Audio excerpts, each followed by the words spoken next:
안녕하세요. 세상 사는 이야기를 전해드리는 교양 채널 러블리 TV입니다. 어릴 때는 사촌들끼리 모여서 놀았는데 이제는 얼굴 본 지 몇 년이 됐을까? 명절이 되면 친척들과 함께 시간을 보내던 시절. 이제는 남 이야기처럼 느껴지진 않나요? 왜 우리는 더 이상 친척들과 만나지 않을까? 한국 가족 문화가 무너진 5가지 이유를 알아보겠습니다. 핵가족화 그리고 1인 가구 증가. 옛날에는 할아버지, 할머니, 부모, 자식, 손주까지 한 집에 살며 가족 간 교류가 자연스러웠습니다. 한국 가족 변화 통계 자료를 보면 1990년대까지는 여전히 대가족 중심이었습니다. 하지만 2020년대에는 핵가족화가 일반적이고 1인 가구 비율이 갈수록 급격히 증가하고 있죠. 2023년 한국의 1인 가구 비율은 무려 33%, 세 집 중 한 집은 혼자 사는 사람입니다. 결과적으로 가족 간의 거리감은 멀어지고 친척들과의 관계도 자연스럽게 단절되겠죠. 도시화 그리고 경제적 변화. 과거에는 가족들이 한 마을에 모여 살았지만 이제는 서울 등 대도시로 이주하면서 지역 간 격차가 커졌습니다.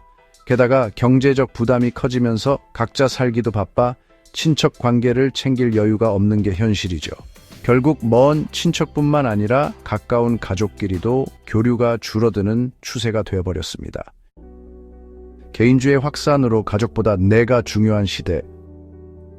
과거에는 가족이 최우선이었지만 이제는 개인이 더 중요한 사회가 됐습니다. SNS를 보면 명절에 가족을 만나기보다 여행을 가거나 자기만의 시간을 보내는 사람이 많아졌죠. 예전처럼 가족이니까 무조건 챙겨야 한다는 문화는 이제 사라지고 있습니다.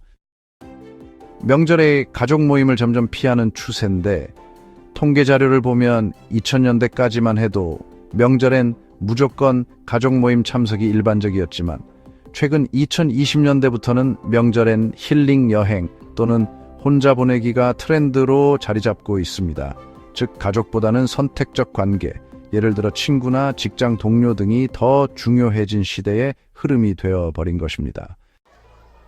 명절 그리고 제사 문화의 변화. 명절과 제사는 과거에는 가족 간 유대를 강화하는 중요한 행사였습니다.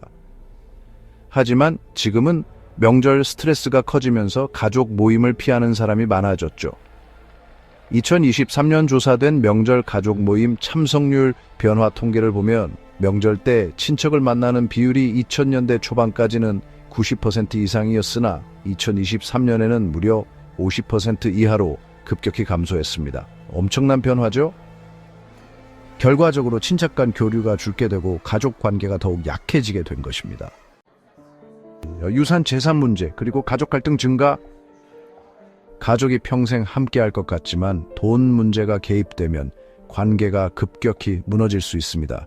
유산 상속 문제, 부모 부양 책임 문제로 형제 간 다툼이 벌어지면 결국 연락을 끊는 경우가 많죠. 과거에는 가족 간 희생이 당연했지만 이제는 서로 내 몫을 주장하는 시대가 됐습니다.